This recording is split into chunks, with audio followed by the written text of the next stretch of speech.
appeared before the judge of a slightly higher court. But the judge of the slightly higher court said the same thing. He said, since you, Mr. Fox, took one of Mr. Man's chickens, then you, must give Mr. Man your fur.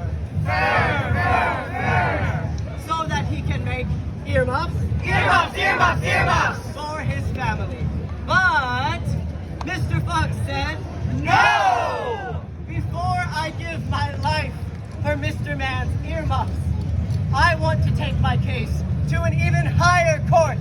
And so he took his case to the highest court of all.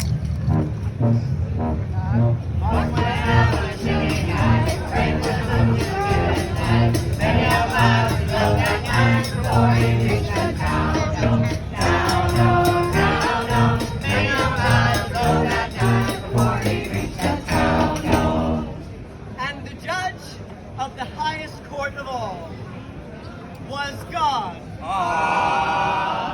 And God said, Mr. Man, exactly how many chickens do you have?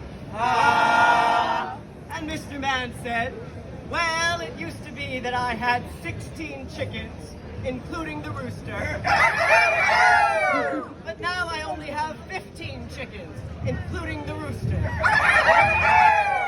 And God said, 15 chickens, including a rooster, is enough for any man. And concerning your cold ears,